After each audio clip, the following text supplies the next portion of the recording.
কি খেয়াল করে দেখেছো তোমার ওজনটা কমছে, রোগাও হচ্ছে তুমি, কিন্তু তলপেটের চর্বিটা কিছুতেই কমছে না। তুমি বুঝতেই পারছো না কোথায় তুমি ভুল করছো, কেন এটা হচ্ছে।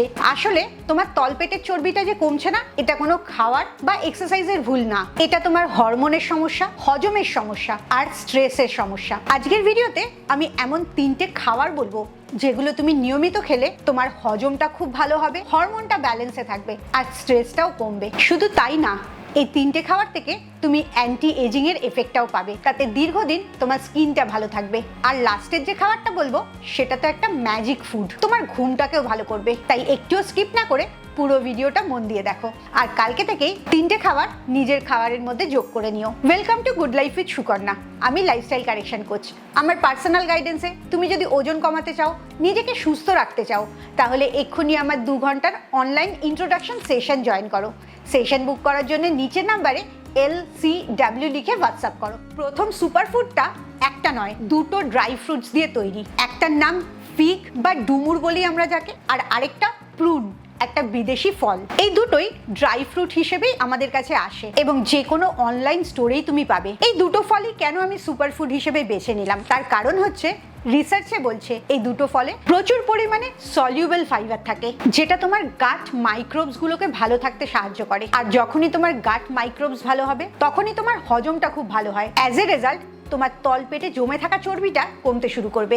রিসার্চে বলছে হাই ফাইবার ডায়েট নিলে তোমার শরীরে ফ্যাট জমাটা কমতে থাকে আর ইনসুলিনটাও কন্ট্রোলে থাকে। এই ইনসুলিন ইমব্যালেন্সটাও তোমার ভুঁড়ি হওয়ার একটা বড় কারণ। এবারে আসি সবচেয়ে গুরুত্বপূর্ণ দিকটায়। এই দুটো ড্রাই ফ্রুট তুমি খাবে কিভাবে? 2টো প্রুন আর 2টো ফিগ রোজ রাত্রিবেলা জলের মধ্যে ভিজিয়ে রাখবে এবং সকালে উঠে দেখবে যেহেতু ড্রাই ফ্রুট জলের মধ্যে থেকে বেশ বড় হয়ে গেছে আর নরম হয়ে গেছে, এটা সকালবেলা উঠে খেয়ে নেবে। ফিগটা অনেকেই খেয়েছো, বেশ মিষ্টি এবং তার মধ্যে প্রচুর মিনারেলস থাকে, তার জন্য কিরকম একটা বালি বালি লাগে। আর প্রুনটা ড্রাই অবস্থায় অনেকটা আচারের কুলের মতো খেতে হয়, তবে টক হয় না। আর ফ্রেশ কেমন খেতে হয় সেটা আমার জানা নেই, তোমরা যারা যারা প্রুনটা ফ্রেশ খেয়েছো অবশ্যই আমাকে এক্ষুনি কমেন্টসে জানাও। এই দুটো ফল যখন তুমি সকালে খাচ্ছ, কিছুদিন পরেই লক্ষ্য করবে তোমার হজম শক্তিটা ভালো হতে শুরু করেছে। আর যাদের কনস্টিপেশন আছে তাদের কনস্টিপেশনটাও কমতে শুরু করেছে। কনস্টিপেশন ঠিক হওয়া মানে তোমার শরীরের ভেতরে যত টক্সিনস থাকে সেগুলো সহজে বেরোতে পারে, এতে তোমার লিভারের স্বাস্থ্যটাও ভালো থাকে। এই দুটো ফল এতগুলো দিক থেকে তোমাকে প্রোটেক্ট করে, আর এই কারণেই তোমার বেলি ফ্যাটটা কমতে সাহায্য হয়। তবে কনস্টিপেশনটা শুধুমাত্র খাওয়ার বা জলের জন্য হয় না, অনেক সময় সেটা ইমোশনাল কারণে হয়। কনস্টিপেশন মানে হচ্ছে তোমার শরীরের মধ্যে আবর্জনাগুলো জমে আছে, বার হচ্ছে না। লক্ষ্য করে দেখো তো, তোমার মনের মধ্যেও কি তুমি এরকম আবর্জনা জড়ো করে রেখেছো যেটাকে কিছুতেই বার করতে চাইছো না? যখনই তুমি মনের থেকে আবর্জনা পরিষ্কার করবে, অটোমেটিক্যালি দেখবে শরীর থেকেও কনস্টিপেশনটা চলে গেছে। কারণ মাইন্ড আর বডি দুটোকে ক্লিন করলেই বেস্ট রেজাল্টটা দেখতে পাবে। কিন্তু শুধু গাটটাকে ভালো করলে, হজমটাকে ভালো করলেই হবে না, তোমাকে ফ্যাট বার্নিং সুইচটাকে অন করতে হবে। আর এটার জন্য সেকেন্ড ফুডটা ভীষণ দরকারি, সেটা হচ্ছে সিসেমি সিড বা তিল। এক্ষেত্রে সাদা তিলটাই বেস্ট। তিলের মধ্যে খুব ভালো ফ্যাট থাকে, যেটা তোমার হরমোনটাকে ব্যালেন্সে আনতে সাহায্য করে। মেয়েদের বয়স বাড়তে থাকলে হরমোনের সমস্যার জন্যই অনেক বেশি পেটে চর্বি জমে, আর এই তিলটা সেই জায়গাটাতে গিয়েই কাজ করে। তোমার যদি ভুল ধারণা থাকে যে ফ্যাট খেলে ফ্যাট বাড়বে, তাহলে সেটা এখনই শুধরে নাও। গুড ফ্যাট খেলে তোমার শরীরের ব্যাড ফ্যাটটা কমবে, তাই সবসময় গুড ফ্যাট খাওয়া উচিত। তিলটা সেই গুড ফ্যাটের মধ্যেই পড়ে। এবারে আসি তিলটা খাবে কিভাবে। ইভিনিংয়ে 1 মুঠো নাটস অ্যান্ড সিডস খাবে, আর এই সিডসের মধ্যেই তিলটাকে যোগ করে নেবে, কিংবা কোনো স্যালাড খেলে তার উপরে তিলটা ছড়িয়ে দিতে পারো। নিয়মিত অল্প করে তিলটা খেলে তোমার মেটাবলিজম খুব ভালো হবে, হরমোনটা ব্যালেন্সে থাকবে আর বেশি খিদে পাবে না। আয়ুর্বেদাতে এই তিলকে বলা হয় গ্রাউন্ডিং ফুড। তার মানে এই সিডটা তোমাকে স্টেবিলাইজ করে, শান্ত করে, অ্যাংজাইটি কম করে। কারণ স্ট্রেসটা ভুঁড়ি বাড়ার একটা বড় কারণ। যত স্ট্রেস আর অ্যাংজাইটি করবে, তত তোমার কর্টিসল হরমোনটা বেশি বেরোতে থাকবে, আর এর ফলে তোমার খিদে পাবে, ফ্যাট বার্নিংটা বন্ধ হয়ে যাবে। এই সবকটা জিনিসই তিলটা ঠিক করে দেয়, তাই তোমার বেলি ফ্যাটটা অটোমেটিক্যালি কমতে শুরু করে। এতক্ষণে বুঝতেই পেরে গেছো ভুঁড়ি বাড়ার একটা বড় কারণ স্ট্রেস আর অ্যাংজাইটি। এটাকে কম করার জন্যই 3 নম্বর খাবারটা সবচেয়ে বেশি জরুরি। তবে এটা ঠিক ফুড না, বলতে পারো ড্রিঙ্ক। সেটা হচ্ছে হার্বাল ড্রিঙ্ক।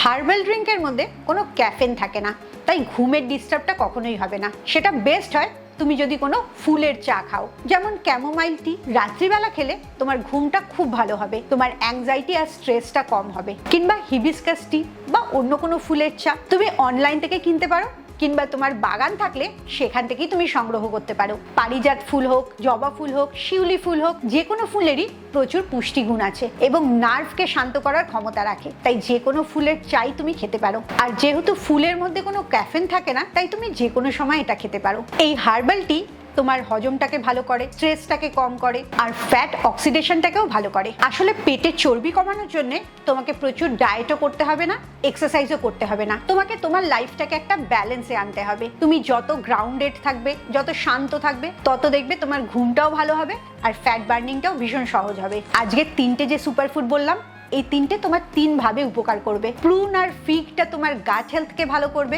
সিসেমি সিড বা তিলটা তোমার হরমোনকে ব্যালেন্স করবে, আর হার্বাল টিটা তোমার মাথাটাকে শান্ত করবে, স্ট্রেস টেনশনটাকে কন্ট্রোলে রাখবে, ঘুমটা ভালো করবে। এই 3টে কারণের জন্যই মূলত তোমার চর্বিটা বেশি জড়ো হয়। তাই এই 3টে জিনিস তুমি যখন রোজ খাবারে অ্যাড করবে, এই বিপদটা থেকে অবভিয়াসলি তুমি বেরিয়ে আসতে পারবে।